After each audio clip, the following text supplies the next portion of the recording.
થોડા દિવસો પહેલા આતંકવાદીઓની ધરપકડ કરવામાં આવી હોય આવા સમાચાર પ્રકાશમાં આવ્યા. જૈશ એ મોહમ્મદ સાથે સંકળાયેલા જે આતંકી પ્રવૃત્તિ કરવાના વિચાર સાથે જોડાયેલા બધા વ્યક્તિઓ હતા તેમની ધરપકડ કરવામાં આવી ગુજરાત એટીએસ દ્વારા.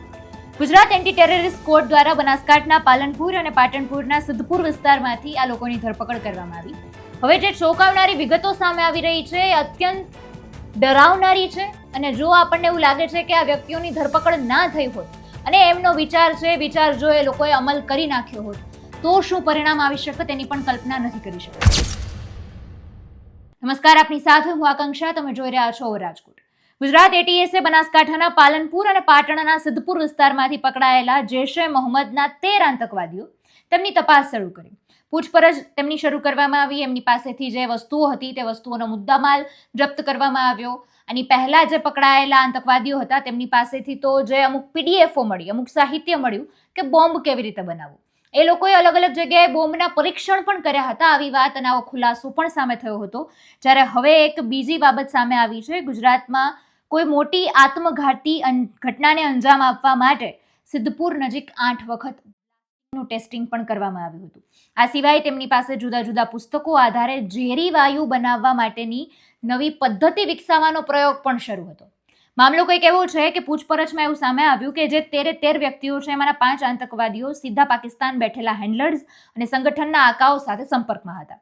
તેમની પાસેથી જૈશના મુખિયા મૌલાના અઝહર મસૂદને લખવામાં આવેલા પત્રો પણ મળી આવ્યા છે. આ આતંકીઓએ પાકિસ્તાનના આકાઓને પુસ્તકો, સામગ્રી અને ઝેરી ગેસ કેવી રીતે બનાવવો તેના માટેની વાતચીત કરી હતી ને તેની તાલીમ લીધી હતી. આ આતંકીઓ કાચની એક હવાચુસ્ત બરણી લાવતા, તેમાં છાણ, મકાઈનો લોટ, મટનના ટુકડા અને કેટલાક ઘાતક કેમિકલ્સ તેમાં ઉમેરી દેતા હતા. તેને મિક્સ કરીને 15 દિવસ માટે જમીનની નીચે દાટી દેવામાં આવતા. આ પ્રક્રિયાની બરણીના અંદરમાં એક જેવલેણ ગેસ તૈયાર થતો. આ કેમિકલ વેપનનો ઉપયોગ તેઓ કોઈ ચોક્કસ ટાર્ગેટ પર કરવાના હતા તે દિશામાં પણ અત્યારે તપાસ શરૂ થઈ રહી છે.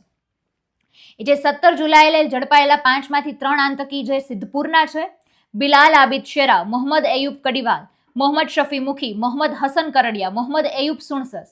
પછી 3 જુલાઈએ જે પકડાયા એ લોકોમાં અહમદ અબ્દુલ્લા ગાજીવાલા, મુદસ્સિર અબ્દુલ્લા ગાજીવાલા, ઇબ્રાહિમ મહેમદ હુસેન ગગા, મોહમ્મદ અબ્દુલ સાઉદી, બિલાલ દુરાની ગગા, મુફ્તી ફૌજાના દઉવા, ઝકારિયા દુરાની ગગા અને મોહમ્મદ અમીન શેરા. આ બધા જ આતંકવાદીઓના નામ છે. તેમની ધરપકડ કરી લેવામાં આવી છે.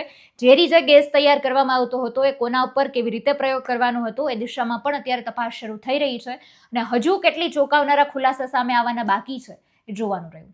સમગ્ર મુદ્દાને તમે કઈ રીતે જોવો છો એ કમેન્ટમાં જણાવજો. ફરી મળીશું. અમને રજા આપશો. નમસ્કાર.